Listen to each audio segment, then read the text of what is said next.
Hello friends, welcome to channel bull track. दोस्तों, Reliance और future group की जो डील हुई थी उसके अगेंस्ट में फैसला आ गया है। जैसा कि आपको पता है कि अमेजॉन ने इस डील के खिलाफ सिंगापुर इंटरनेशनल आर्बिट्रेशन सेंटर में जाकर एक केस किया था और वो फैसला अमेजॉन के फेवर में आया है। दोस्तों, हमने इसके बारे में आपको बहुत पहले ही आगाह कर दिया था और आपसे ये शेयर किया था कि this is not a done deal. दोस्तों, आपको इस फैसले के बारे में सब कुछ पता चल गया होगा, तो मैं उस बारे में बात करके आपको बोर नहीं करूंगा और आपका टाइम वेस्ट नहीं करूंगा। इस वीडियो में हम सिर्फ इस बारे में बात करेंगे कि आने वाले दिनों में इस डील का क्या हो सकता है और क्या इस डील का भविष्य हो सकता है। उस बारे में बात करने से पहले आइए सबसे पहले देखते हैं कि इस फैसले के आने के बाद तीनों पार्टी यानी कि रिलायंस, अमेजॉन और फ्यूचर रिटेल ने इस फैसले के बारे में क्या कहा। रिलायंस का यह कहना है कि यह जो डील उन्होंने की है फ्यूचर रिटेल के साथ वो इंडियन लॉज में लीगली बाउंड है और वो इस डील को पूरा करने की कोशिश जल्द से जल्द करेंगे। वहीं अमेजॉन ने इस डील का स्वागत किया है और उन्होंने कहा है कि वो अपने राइट्स को प्रोटेक्ट कर रहे हैं। वहीं जो फ्यूचर रिटेल का जो रिस्पॉन्स है वो काफी ज्यादा कॉशियस है। तो उन्होंने दो मेन चीजें कही। पहली चीज ये कही कि ये जो ऑर्डर आया है वो इंडियन आर्बिट्रेशन लॉ में वैलिड है कि नहीं उन्हें नहीं पता, ये देखने का विषय है। दूसरी चीज जो उन्होंने कही कि उनकी जो डील हुई थी अमेजॉन के साथ वो फ्यूचर कूपन कंपनी के साथ हुई थी, ना कि फ्यूचर रिटेल के साथ, जबकि रिलायंस के साथ फ्यूचर रिटेल ने डील किया है। अब यहां पर दो मेन क्वेश्चन उठते हैं। पहला, ये जो फैसला आया है सिंगापुर इंटरनेशनल आर्बिट्रेशन सेंटर का, क्या वो इंडिया में मान्य है? और दूसरा, अगर ये फैसला इंडिया में मान्य है और सभी पार्टीज को अगर इसे मानना पड़ेगा तो इतने सारे पीई फर्म्स जैसे कि सिल्वर लेक, केकेआर एटसेट्रा, इन लोगों ने जो रिलायंस रिटेल में पैसा लगाया है उनका क्या होगा? तो आइए पहले क्वेश्चन की बात करते हैं कि क्या ये जो फैसला आया है क्या वो इंडिया में मान्य होगा? क्या फ्यूचर रिटेल को इस फैसले को मानना पड़ेगा और रिलायंस को इस फैसले को मानना पड़ेगा?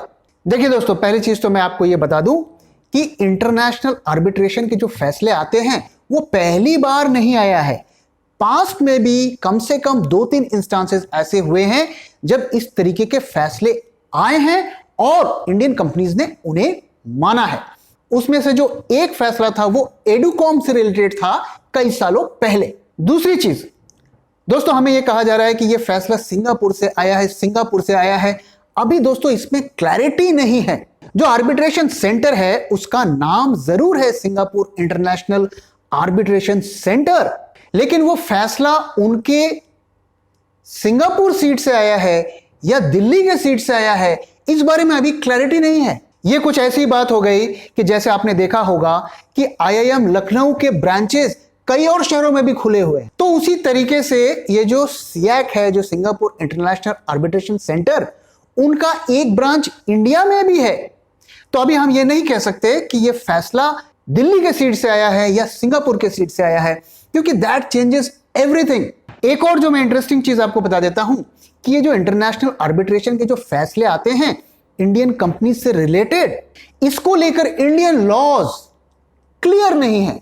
लेकिन ज्यादातर केसेस में ऐसा होता है कि कंपनीज इन ऑर्डर्स को मान लेती हैं, क्योंकि देखिए कंपनी को और भी कंट्रीज में जाकर बिजनेस करना है और अगर आप फैसले को नहीं मानेंगे तो आपकी रेपुटेशन पर इंपैक्ट होता है। देखिए दोस्तों, एक चीज को हमें समझने की जरूरत है। ये जो लीगल इश्यू चल रहा है दरअसल ये अमेजॉन और फ्यूचर रिटेल के बीच में चल रहा है, ना कि अमेजॉन और रिलायंस के बीच में चल रहा है। तो ये जो आर्बिट्रेशन की जो रूलिंग आई है इसे मानना है कि नहीं मानना है, यह फैसला किसको लेना है? रिलायंस को नहीं लेना है, यह फैसला फ्यूचर रिटेल को लेना है। दोस्तों, जब अमेजॉन और फ्यूचर कूपन के बीच में जब एग्रीमेंट हुआ था तो उस एग्रीमेंट में यह लिखा गया था कि इंटरनेशनल आर्बिट्रेशन की रूलिंग को दोनों कंपनीज को मानना पड़ेगा। तो फ्यूचर ग्रुप इस फैसले को पूरी तरीके से इग्नोर नहीं कर सकते हैं। वो सिर्फ ये कह सकते हैं कि अमेजॉन की जो डील हुई थी वो फ्यूचर कूपन्स के साथ हुई थी, ना कि फ्यूचर रिटेल के साथ हुई थी। तो फ्यूचर ग्रुप के इस लीगल इशू से निकलने का बस यही एक लूप होल है कि वो ये कह सकते हैं कि देखिए अमेजॉन ने जो डील किया था वो फ्यूचर कूपन के साथ किया था, लेकिन हमने फ्यूचर रिटेल रिलायंस को बेची है। लेकिन ये इतना आसान भी नहीं है, क्योंकि फ्यूचर कूपन्स का फ्यूचर रिटेल में स्टेक है और एग्रीमेंट में ये साफ साफ लिखा हुआ था कि फ्यूचर कूपन किसी भी एसेट्स को किसी और कंपनी को तब तक नहीं बेच सकता जब तक अमेजॉन उसकी परमिशन ना दे। और उस कॉन्ट्रैक्ट में यह साफ साफ लिखा हुआ था कि 30 कंपनियां ऐसी हैं जिन्हें फ्यूचर ग्रुप के एसेट्स को नहीं बेचा जा सकता, और उसमें से एक रिलायंस इंडस्ट्रीज भी थी। तो अब इस केस में आगे क्या हो सकता है? देखिए, अगर फ्यूचर ग्रुप इस फैसले को मान लेता है तो अमेजॉन तो शांत हो जाएगा, लेकिन क्या रिलायंस शांत बैठेगा?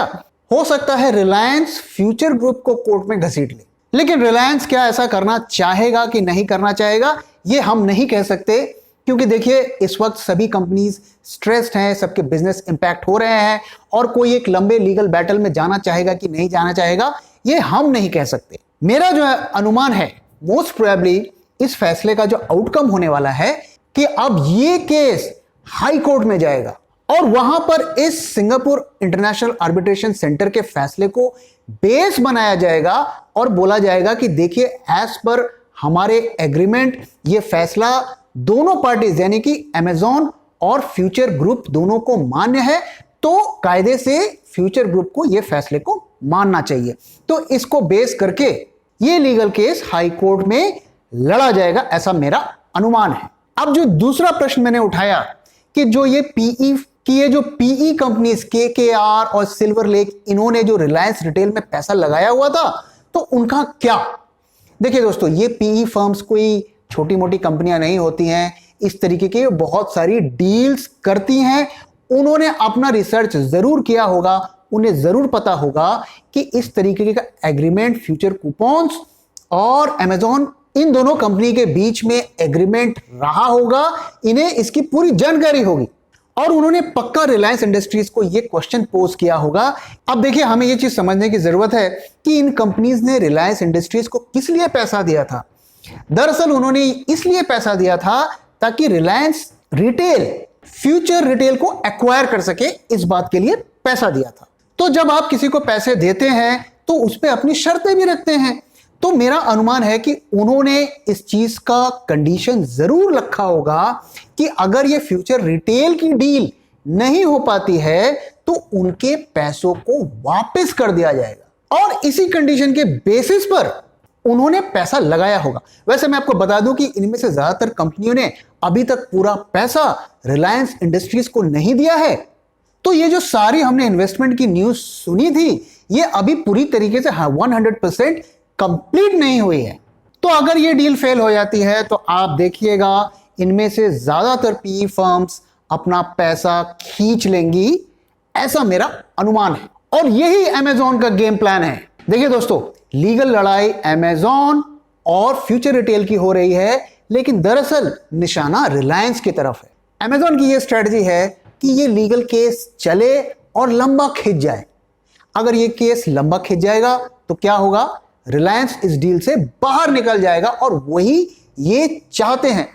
अमेजॉन को इस बात का फर्क नहीं पड़ता कि फ्यूचर रिटेल बचे या डूबे, उनका निशाना रिलायंस है, और रिलायंस को वो तभी हिट कर पाएंगे जब ये डील फेल हो जाएगी, और इस डील के फेल होने की वजह से वो पीई फर्म्स रिलायंस से पैसा निकाल लेंगे। देखिए, हम सबको पता है दोस्तों कि रिलायंस के ऊपर बहुत ज्यादा कर्जा है और अमेजॉन के पास पैसे की कोई कमी नहीं है, और इसी वजह से ये अमेजॉन का गेम प्लान है कि वो किसी तरीके से इस लीगल बैटल को लंबा से लंबा खींचें। आइए दोस्तों, अब क्विकली बात कर लेते हैं कि हमें रिलायंस के स्टॉक में क्या करना चाहिए और फ्यूचर रिटेल के स्टॉक में क्या करना चाहिए। देखिए दोस्तों, रिलायंस के बारे में मैंने अपने व्यूज पहले भी आपसे शेयर किए हैं। मुझे लगता है वो स्टॉक ओवर वैल्यूड है, मैं उसके फेवर में नहीं हूं उसे खरीदने के। तो अगर आपकी उस स्टॉक में पोजीशन बनी हुई है तो आप अपना फैसला खुद लीजिए। मुझे इस प्राइस पर वो स्टॉक पसंद नहीं है, और अगर मेरी आज पोजीशन बनी होती रिलायंस इंडस्ट्रीज में तो मैं उसे एग्जिट कर लेता। जहां तक फ्यूचर रिटेल की बात आती है दोस्तों, इस स्टॉक को हमने आपको रेकमेंड किया था और मुझे ये स्टॉक इन लेवल्स पर पसंद है।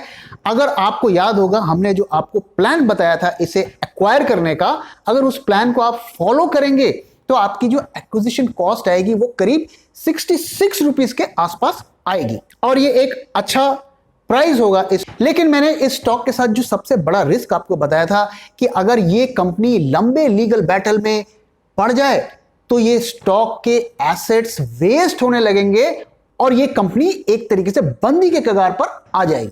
तो आपको इस बारे में मेरी सलाह यह है कि इसे हमारे दिए हुए प्लान के हिसाब से पोजीशन बनाइए। 60 रुपीज आपकी एक्विजिशन कॉस्ट आ जाएगी और जब भी आपको लगे कि ये लंबे लीगल बैटल की तरफ जा रहा है तो आपको वेट नहीं करना है, आपको स्टॉक को एग्जिट कर देना है। और मैं भी इस स्टॉक पे और इन कंपनीज पर नजर बनाए हुए हूं। जब भी मुझे कोई फ्रेश अपडेट मिलता है या मेरा व्यू चेंज होता है तो मैं जरूर आपके साथ शेयर करूंगा।